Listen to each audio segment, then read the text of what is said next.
마태복음 19장 23절에서 30절 말씀 가지고 12보좌에 앉을 것이다 라는 제목으로 함께 오늘 은혜 나누고자 합니다.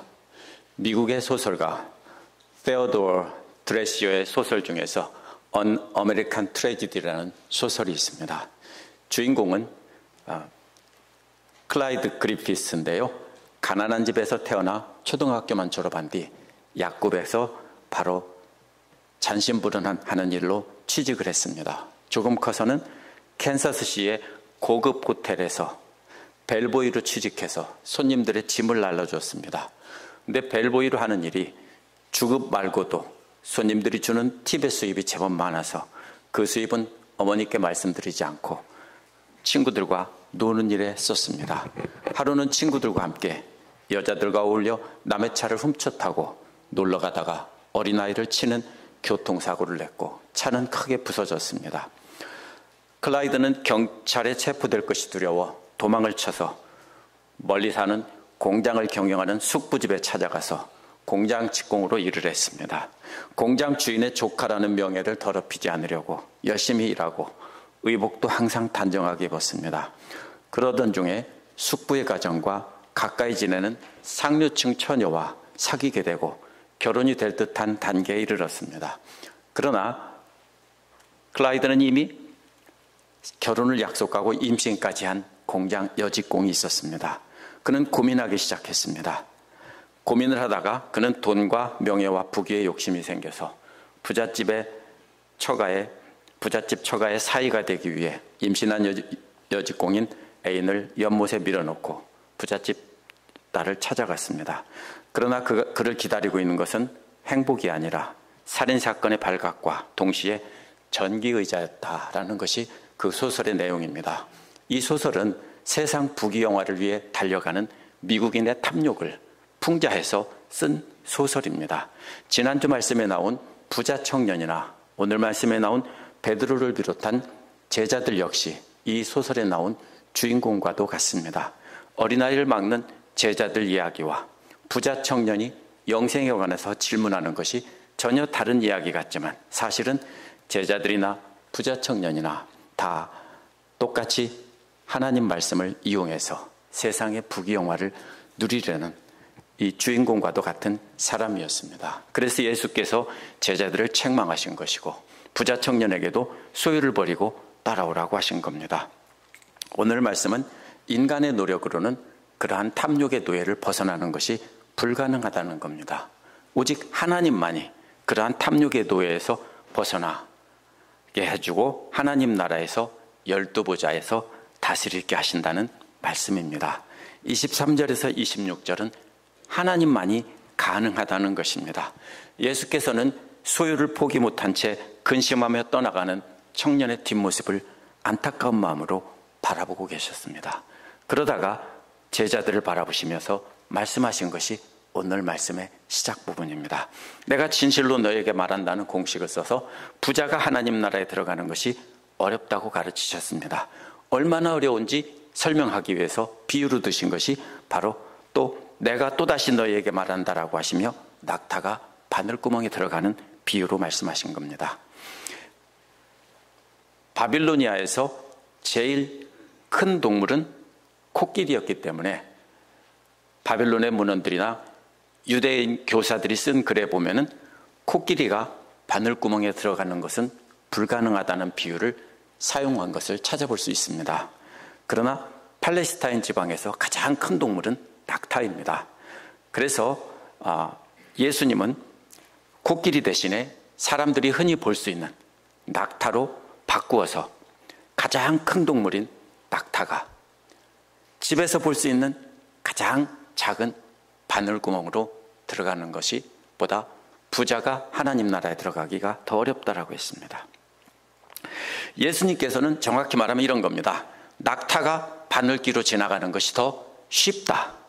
무엇보다 더 쉬운가 하면 부자가 하나님 나라에 들어가는 것보다 낙타가 바늘구멍으로 들어가는 것이 더 쉽다는 것입니다. 근데 원어를 주의해서 보면요, 하나 개역에서 놓친 번역이 있습니다. 개역은 둘 다 들어간다라고 번역했는데요, 새 번역은 낙타는 지나간다라고 했고 부자는 들어간다라고 했습니다. 왜 이렇게 했을까요? 낙타는 바늘구멍에 통과하는 것과 부자는 바늘구멍에 들어가는 것을 비교했습니다. 무슨 뜻입니까? 낙타는 이 비유에서 머리는 들어갈지 몰라도 통과하는 것은 불가능하다라는 뜻입니다. 그러나 부자는 아예 머리조차 디밀 수도 없다라는 뜻입니다. 이 비유의 원어의 뜻을 자세히 보면요, 낙타는 통과할 수 없습니다. 왜? 이 말은요, 들어가긴 들어갔는데 통과를 못한다는 겁니다. 구멍이 작아서. 근데 부자는 들어가기조차도 어렵다, 머리조차 디밀 수가 없다는 뜻입니다. 이를 두고 사람들이 예루살렘에 바늘구멍이라고 하는 문이 있는데 고개를 숙이고 무릎을 꿇어야, 겸손히 해야 지나갈 수 있다라고 해석하는 사람들이 있습니다. 그런데 이것은 시대착오적인 엉터리 해석입니다. 왜냐하면 그런 문이 있다고 주장하는 것이 유튜브 같은 데 보면 있어요. 근데 그 문들은 다 작은 구멍이나 아니면 좁은 문 하나를 놓고 나중에 이름을 붙인 겁니다. 예루살렘에 가서 성지라고 해서 만들어 놓은 대부분들은요, 유대인들이 실제가 아니라 장사하기 위해서 이렇게 여기가 예수님 뭐 하던 자리다 이렇게 만들어 놓은 것이 훨씬 더 맞습니다. 만약에 성지순례를 가고 싶으면 지형을 봐야 됩니다. 지형과 기후와 열매 같은 것을 봐야 합니다. 예루살렘에 있는 대부분의 많은 것들은요, 바로 중세교회나 아니면 유대인들이 예수를 믿지 않으면서 장사 속으로 만들어 놓은 것이 많습니다. 확인되지 않은 것들이 많습니다. 그러므로 나중에 사람들이 성경을 가지고 붙여놓은 이름을 가지고 거꾸로 해석할 수는 없습니다. 니들게이트라고 주장하는 사람들은요, 전혀 그런 근거가 없습니다. 전부 나중에 붙인 이름입니다.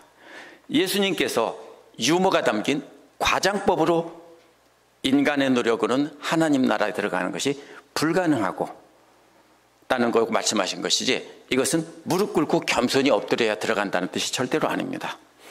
또 어떤 이들은 또 이렇게 말합니다. 낙타와 밧줄이 헬라어 단어로 거의 똑같습니다. 코인의 헬라에서 낙타는 카멜론이고요, 밧줄은 카밀론입니다. 이와 아이만 다릅니다. 근데 그리스 사람들은요, 발음을 똑같이 합니다. 낙타나 이해가 되시죠? 미국 사람 보고 발음하라게도 카멜론과 카밀론을 구별하지 못할지 모릅니다. 똑같이 발음합니다. 그래서 이것은 원래 낙타가 아니라 밧줄이다 이렇게 주장하는 사람들이 있습니다. 그러면 성경 사본의 증거가 있어야 되는데 제가 확인해 봤는데요, 딱 2개를 발견했습니다. 아주 후대의 성경 사본 2개를 발견했는데 이 사람들이 낙타가 말이 안 된다고 생각하고 밧줄로 바꿔 쓴 2개를 발견했습니다. 나머지 2000개가 넘는 것은 전부 다 낙타로 기록되어 있습니다. 이것은요, 자꾸 사람들이 말이 안 되니까 예수님이 이런 말도 안 되는 비유를 했을 리가 없다 라고 하면서 뭐라고 합니까? 말이 되게 자꾸 하려고 합니다. 밧줄을 바늘구멍에 넣는 것이 어렵다는 것이 훨씬 더 현실적인 비유인 것 같죠. 그러나 예수님은 만화 같은 우스꽝스러운 그림을 사용해서 실제로 불가능하다라고 하는 것을 말씀하시려는 겁니다. 제자들은 이 말을 듣고 기절초풍할 듯 놀라서 말하기를, 그러면 누가 구원을 얻을 수 있는가? 라고 말했습니다. 왜 그랬을까요? 제자들은 예수님 앞에 나온 부자 청년이 바로 하나님의 축복을 받은 본보기이고 하나님 나라에 입주할 영순위 당첨자로 보았습니다. 당시 유대인들은 다 그렇게 보았습니다. 저 청년은 정말로 신실하고 돈도 많고 지위도 높고 학식도 많고 정말로 최고다. 저 사람이 천국에 못 들어가면 누가 들어가냐, 이 소리입니다. 제자들은 자신들도 그 부자 청년처럼 예수님을 통해서 되고 싶었습니다. 그래서 예수님을 따라다닌 겁니다. 제자들은 마치 호텔의 벨보이였고 공장의 직공이었던 클라이드와 비슷한 사람들입니다. 부잣집 처녀처럼 예수님을 생각하고 예수님을 통해서 인생의 한몫을 잡으려고 생각했던 사람들입니다. 그런데 자신들의 꿈의 본보기인 부자 청년이 하나님 나라에 못 들어간다고 하니까 이건 기절초풍할 노릇입니다. 그러면 도대체 누가 하나님 나라에 들어갈 수 있습니까? 라는 겁니다. 광야에서 낙타털옷을 입고 메뚜기와 석청을 먹고 살던 요한과 같은 사람은 예외입니다. 유대인들은 대부분 하나님의 축복은 이 땅에서 물질적인 부유함으로 나타난다고 믿었습니다. 그래서 이것은 제자들이 그러한 바리새인들의 가르침에 영향을 받았고요. 바리새인들은 하나님께서 사랑하는 사람들에게 부유함을 선사한다고 믿었습니다. 당시 유대인들은 하나같이 부유함은 하나님의 사랑을 받는 사람이라는 것을 증명하는 사실로 이렇게 인정을 했습니다. 그렇기 때문에 제자들은 그렇게 생각을 한 것입니다. 근데 생각이 예수님의 가르침을 받았다고 금방 고쳐지지 않습니다. 그러자 예수님은 그들을 바라보시고 그들에게 말씀하셨습니다. 보신다는 말은요, 시선을 고정시켜 한참 동안 쳐다본다는 뜻입니다. 그렇기 때문에 새번역이 눈여겨본다라고 번역했습니다. 새번역은 원어의 의미를 잘 살려서 번역했습니다. 예수님께서 계속 가르치셨는데도 계속 유대인들의 사고에 젖어 있으니까 기가 막히다는지 한참 동안 쳐다보시다가 제자들을 뚫어지라고 쳐다보시다가 잠시 침묵을 깨고 말씀하셨을 겁니다. 그 말씀은 사람으로는 이것을 할 수 없지만 하나님은 모든 것을 할 수 있다라는 것입니다. 여기서 대조되는 것은요, 이것과 모든 것입니다. 이것이 뭡니까? 낙타가 바늘구멍에 들어가는 것보다 부자가 천국에 들어가는 것이 이 비유입니다. 이것보다 이것과 모든 것입니다. 사람으로서는 부자가 천국에 들어가는 것은 불가능하다는 것입니다. 이것입니다. 그런데 하나님으로서는 부자가 천국에 낙타가 바늘구멍에 들어가는 것뿐만 아니라 어떤 모든 것도 다 할 수 있다는 것입니다. 그래서 이것과 예수님은 모든 것을 비유하신 겁니다. 따라서 여기서 초점은요, 낙타가 바늘구멍에 들어간다는 비유의 초점은 부자가 하나님 나라에 못 들어간다는 뜻이 아니라 사람의 노력으로는 그러한 물질의 유혹을 뿌리칠 수 없지만 하나님은 가능하게 하실 수 있다, 이 말씀을 하시는 겁니다. 예수님께서는 사람의 노력으로는 불가능한 그림을 만화처럼 보여주신 다음에, 하지만 하나님께는 그런 것쯤은 일도 아니고 그 밖에 어떤 것도 다 가능하게 하실 수 있다, 이 말씀이 이 비유의 초점입니다. 부자가 하늘나라에 들어가는 것이 낙타가 바늘귀로 들어가는 것보다 더 어렵다고 하신 이유는 부자 청년이 자기가 가진 재물을 하나님보다 더 사랑했고 그 재물을 하나님의 자리에 두었기 때문입니다.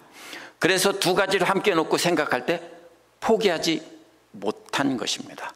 제가 앞에서 소설 이야기, 비극적인 소설 이야기를 한 것은 바로 이 청년도 둘 중에 하나를 놓고 고민했을 겁니다. 그렇죠? 자기 때문에 임신까지 한 사랑하는 직공과 많은 부와 명예를 가져다 줄 새로운 여인과 이거를 놓고 저울질했을 겁니다. 마치 그것과 똑같이 이 부자 청년은 둘을 놓고 저울질하다가 하나를 택하고 슬퍼하며 떠나간 것입니다. 재물뿐 아니라 이 세상에서 무엇이든지 하나님보다 더 사랑하는 것이 있는 사람은 하나님 나라에 들어가지 못합니다. 그래서 사도 요한도 요한일서 2장에서 이 세상이나 세상에 있는 것들을 사랑하지 말라. 누구든지 세상을 사랑하면 아버지의 사랑이 그 속에 있지 아니하니 이는 세상에 있는 모든 것이 육신의 정욕과 안목의 정욕과 이생의 자랑이니 다 아버지께로 온 것이 아니오 세상으로 쫓아온 것이니라 라고 한 것입니다. 두 번째로 27절에서 30절은 보상을 받는 지위는 사람의 생각과 다를 것이라는 겁니다. 하나님 나라에 들어간 사람들의 이야기입니다. 하나님은 모든 것을 할 수 있다고 말씀하신 그때 바로 베드로가 예수님의 말씀을 자르면서 질문을 했습니다. 자신들이 모든 것을 다 버리고 예수님을 따랐는데 자신들이 무엇을 받겠냐는 겁니다. 이것은 앞에서 말한 부자 청년과 비교해서 한 말입니다. 부자 청년은 버리지 못했지만 자기들은 다 버렸다는 겁니다. 보십시오라는 말을 하면서 부자 청년이 버리지 못한 것과 자신들이 다 버린 것을 비교하며 말하고 있습니다. 그런데 베드로는 여기서 잘 보면 나라고 하지 않고 우리라고 했습니다. 그렇기 때문에 베드로는 자기 의견이 아니라 모든 12제자들의 의견을 모아서 제자들의 대표로 말을 한 것입니다.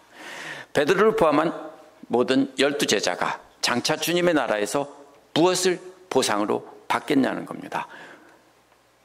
그런데 베드로가 말하는 주님의 나라, 하나님의 나라는 뭡니까?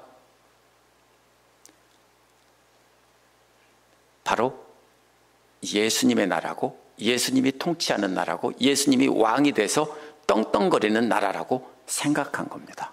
그 나라에서 뭘 받겠냐는 겁니다. 베드로는 예수님의 말씀을 제대로 이해하지 못하고 있습니다. 그래서 예수님께서 예루살렘에 입성해서 왕이 되면 자신들은 그 나라에서 무슨 보상을 받겠느냐, 이 뜻으로 질문한 것입니다. 25절에서 그러면 누가 천국에 들어갈 수 있습니까? 라는 질문과 결국 마찬가지로 엉뚱한 소리입니다. 이 세상의 영광이 축복이라는 예수님 당시의 유대인들의 생각을 그대로 반영한 것입니다. 그래서 예수님의 가르침을 전혀 이해하지 못하고 한 말입니다. 그러자 예수님께서 또다시 내가 진실로 너희에게 말한다 라고 하면서 영원한 진리를 말씀하십니다. 그 영원한 진리는 원어에서 나를 따른 너희들은 새 세상에서 인자가 영광의 보좌에 앉을 때, 이 말씀 먼저 하십니다. 여기서 새 세상이란 원어에서 다시 태어난다는 뜻입니다. 다시 태어나는 때. 똑같은 말이 디도서 3장 5절에서는 거듭남, 중생을 뜻하는 말로 썼습니다. 그러나 예수께서는 거듭남 중생이 아니라 장차 영광스러운 몸을 입고 거듭나는, 다시 태어나는 때를 말씀하시는 겁니다. 그렇기 때문에 어떤 거듭남인지 분명히 밝히기 위해서 인자가 영광의 보좌에 앉을 때라고 해서 우리가 몸의 부활을 입을 때를 말씀하신 겁니다. 제자들을 비롯한 믿는 자들은 다시 태어나는 때, 바로 그때는 다니엘에 나온 것처럼 예수께서 영광의 보좌에 앉을 때입니다. 따라서 다시 태어나는 때라는 말은 데살로니가 전서에서 바울이 말한 대로 예수께서 재림하셔서 영광의 보좌에 앉으시고 믿는 자들은 영광의 몸을 입고 다시 부활하는 그 때입니다. 그때 제자들도 12보좌에 앉을 것이라고 했습니다. 이스라엘의 12지파를 심판하면서, 보좌는 다스리는 자, 통치하는 자의 자리입니다. 그래서 고린도전서에서도 믿는 성도들이 세상을 심판하게 된다고 한 것입니다. 그런데 여기서 주의할 것은 12지파는 이스라엘의 12지파가 아니라 모든 새로운 하나님의 백성들을 상징적으로 말씀하신 겁니다. 12보좌도 바로 하나님의 백성들을 통치하는 모든 통치자들을 가리키는 말이지 12명 제자들을 뜻하는 말이 아닙니다. 12이라는 숫자는 상징적으로 이해해야 되고 문자적으로 해석하면 안 됩니다. 이것은 12제자 너희들이 그렇다는 뜻이 아닙니다. 바로 이어서 예수님께서 바로 또 한 번 설명하십니다. 뭐라고 합니까? 집이나 형제나 아비나 어미나 자식이나 밭들을 버린 모든 사람은, 이게 바로 12보좌에 앉을 사람들입니다. 예수님을 위해서 자신의 소유, 이게 뭡니까? 형제, 자매, 아비, 어미, 밭들까지, 이 모든 것들은 세상에 있는 모든 것들을 다 망라한 것입니다. 세상에 있는 모든 것들을 버리지 못한 사람들, 근데 버린 사람들.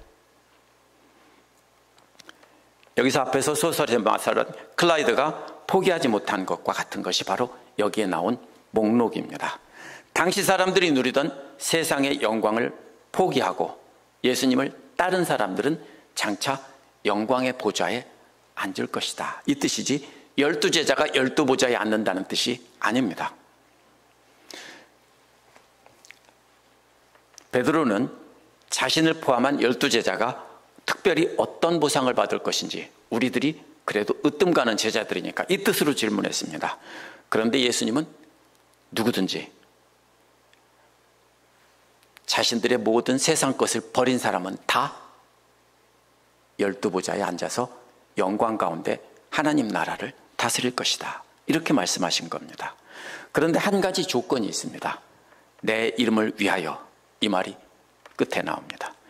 믿는 자들은 다 버린다고 해도 그 이름으로 인해서 자신이 바로 영광을 받고 자기가 그 행한 일의 주인공이 된다면 그것을 받을 수 없다는 뜻입니다. 예수님을 이름을 위하여, 예수님의 영광을 위하여 그렇게 버렸을 때 보상을 받는다는 뜻입니다. 마태복음 6장 2절에서도 구제할 때 외식하는 자와 같이 사람들에게 영광 받으려고 한다면 이미 상을 받았다고 했습니다. 6장 5절에서도 기도할 때 외식하는 자처럼 하지 말라고 했습니다. 사람들 앞에서 거룩하게 보이려고 기도하면 이미 상을 받았다고 했습니다. 6장 16절에서는 금식할 때 외식하는 자 같이 금식하면 이미 상을 받았다고 했습니다. 우리는 정말 조심해야 되는 것이, 우리는 흔히 하나님과 교회와 하나님 나라를 위해서 헌신하고 봉사한다고 하면서 결국은 누가 받으려고 합니까? 자신이 박수를 받고 인정을 받고 영광을 받으려고 하기가 쉽습니다. 그런데 그걸 조심해야 되는 것은 잘못하면 장차 받을 상이 없어집니다.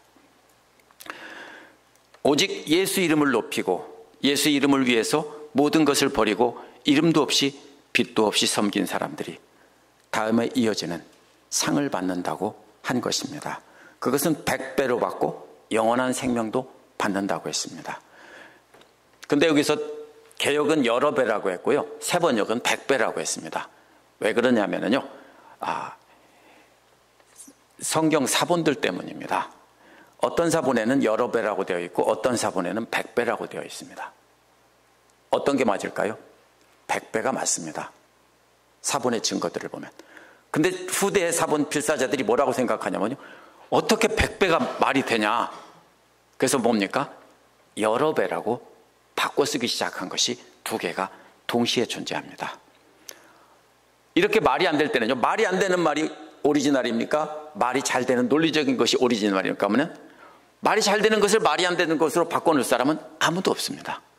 말이 안 되기 때문에 자신의 생각으로 말이 되도록 고쳐 쓴 것이 가짜입니다. 그래서 여기서는요, 무슨 뜻이냐면요, 100배라는 말은 실제로 100배가 아닙니다. 우리가 성경의 숫자를 읽을 때는 대부분이 뭐예요? 상징으로 봐야 됩니다. 그래서 엄청나게 많은 보상을 뜻하는 거지 100배라는 뜻이 아닙니다. 우리 어릴 때 10,000원이면 큰 돈이었는데, 그죠?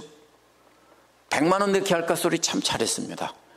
진짜로 100만 원 내게 하자는 뜻입니까? 아니죠. 상상할 수 없는 큰 숫자를 말한 것뿐입니다. 마지막으로 30절에는 첫째가 꼴찌가 되고 꼴찌가 첫째가 되는 사람이 많다는 것입니다. 이것은 주님께서 다스리는 영광의 보좌에 앉으실 때, 그때 보면 누가 영광의 12보좌에 앉는지 그것 때문에 충격을 받는다는 뜻입니다. 사람들의 생각은 이런 사람이 거기에 앉을 줄 알았는데 가보니까, 막상 보니까 엉뚱한 사람들이 앉아있을 것이다, 이 뜻입니다. 그래서 이거는 12제자들과 다른 제자들에 대한 경고입니다. 너희가 세상에서 영광을 받으려고 한다면 장차 내가 다스리는 나라에 가게 되면 너희들은 보고 충격을 받을 것이다, 기절초풍할 것이다, 이런 뜻입니다. 그래서 모든 것을 포기하고 주를 따라가며 수고를 많이 한 사람들이 하나님 나라에서 낮은 자리에 앉을 수 있다는 겁니다. 왜요? 자기가 영광을 받았다면. 이어지는 다음에 나오는 포도원 품꾼의 비유도 바로 그 의미를 분명하게 설명해 줍니다. 자기 공이 아니라 하나님께서 주고 싶어서 주는 것입니다. 아침 일찍 부름받아 포도원에서 일한 사람들은 자기가 많이 수고했으니까 많이 받아야 된다고 생각합니다. 하지만 하나님의 기준은 다릅니다. 저녁에 부른 사람이나 아침에 부른 사람이나 불쌍히 여기서 상을 주신다고 했고, 하나님 나라에서 받을 상도 전적으로 하나님께 달려있다는 것입니다. 그러면서 비유 끝에서 또 뭐라고 말합니까? 첫째가 되고 꼴찌가 되는 것이 똑같은 말이 또 나옵니다. 무슨 말입니까? 세상에서 인정받지 못하고 이름도 없이 빛도 없이 섬기다 간 사람들이 가장 높은 자리에 앉는 것을 볼 수도 있다라는 뜻입니다. 이 청년에 대한 부자 청년에 대한 비유를 통해서 여기서 말하는 것은 부자 자체가 잘못된 것이 아니라 부의, 재물의 속임수에 주의해야 된다는 뜻입니다. 그래서 세상에 있는 모든 것을 갖고 있다고 하나님 나라에 못 들어간다는 뜻이 아닙니다. 그러한 세상에 있는 모든 것들의 속임수에 넘어갈 때 하나님 나라에 못 들어간다는 뜻입니다. 세상에 있는 모든 영광들은 처음에는 작은 것으로 유혹을 합니다. 그러다가 나중에는 하나님을 버리고 세상의 영광을 숭배하도록 합니다. 이는 마치 마약이나 술, 알코올 중독에 빠지는 단계와 똑같습니다. 처음에는 조금씩 하지만 나중에는 걷잡을 수 없이 되는 것입니다. 우리가 그러한 세상 영광의 중독에 빠지지 않으려면 계속해서 내 소유를 내려놓고 연습을 해야 됩니다. 우리가 헌금할 때나 봉사하는 거나 다 마찬가지입니다. 해놓고서 내가 했다라고 자꾸 하고 싶은데요, 그 마음을 내려놓는 연습을 작은 일에서부터 해야 됩니다. 만약 그것을 하지 않고 계속해서 내가 한 일에 대해서 봉사를 하고 헌금하고 이 모든 것에 대해서 내가 상을 받으려고 영광을 받는 것을 익숙해지면 나중에는 큰 것을 내려놓으라고 할 때 부자 청년처럼 세상 영광을 선택할 수밖에 없습니다. 우리가 우리의 소유를 포기하는 것이 낙타가 바늘구멍에 들어가는 것보다 어렵다는 겁니다. 다시 말하면 인간인 우리의 생각으로는 불가능하다는 것입니다. 모든 사람이 다 자신을 하나님으로 모시고 살기 때문입니다. 안 그런 사람이 없습니다. 그래서 사람으로는 불가능하다고 하신 겁니다. 그러나 만약 우리가 우리 자신과 우리의 자신의 삶을 우리 중심에서 내려오게 하고 그 자리에 하나님을 모시면 가능하다는 뜻입니다. 그러면 예수님의 영인 성령께서 우리 안에 거하셔서 하나님의 자리에 앉게 되는 겁니다. 그러면 우리가 모든 것을 소유하고도 낙타가 바늘구멍에 들어가는 것보다 더 어려운 하나님 나라에 들어갈 수 있다라는 뜻입니다. 이건 못 들어간다는 뜻이 아닙니다. 하나님만이 그것을 하게 할 수 있다는 뜻입니다. 그러므로 내가 나의 마음 중심에서 내려와야 합니다. 그리고 그 자리에 성령님을 모시고 살아야 합니다. 내가 나의 주인됨을 포기하고 주께서 말씀하시는 대로 순종한다면 할 수 있습니다. 그래서 하나님은 할 수 있다라고 한 것입니다. 그러므로 우리는 사람들 앞에서 인정받고 사람들 앞에 거룩하려고 드러내려면 안 됩니다. 기껏 물질과 시간을 들여 수고했는데 사람들이 자신을 무시한다고 생각하면 속상하기 마련입니다. 그렇죠? 그런데 아무도 알아주지 않아도 낙심하지 말아야 될 것은 주님으로부터 위로를 받을 것이기 때문입니다. 예수님 재림하실 때 이 세상에서 가장 위대하다고 인정받은 신앙의 지도자들은 하나님 나라의 꼴찌의 자리에 앉아 있을 것이고 또 반대의 사람이 12보좌에 앉아 있는 것을 보고 우리는 기절초풍하게 될지도 모릅니다. 예수께서는 우리를 지배하고 있는 것이 무엇인지 정직하게 스스로 인정하라는 것입니다. 자기 자신이 자기를 지배하는지 아니면 하나님께서 지배하는지를 잘 살펴보고 마약 중독과 같은 그 중독에서 빠져나오라는 것입니다. 그래서 예수께서는 마태복음 12장 1절에서도 사람에게 보이려고 그들 앞에서 너희 일을 행하지 않도록 주의하라. 그리하면 하늘에 계신 너희 아버지께 상을 받지 못하느니라 하신 겁니다. 우리가 우리 마음에 하나님으로 자리한 우리 생각을 내려놓고 하나님을 우리 마음 중심에 모시고 따라갈 때 우리는 12보좌에 앉아 다스리게 될 것입니다. 기도하겠습니다.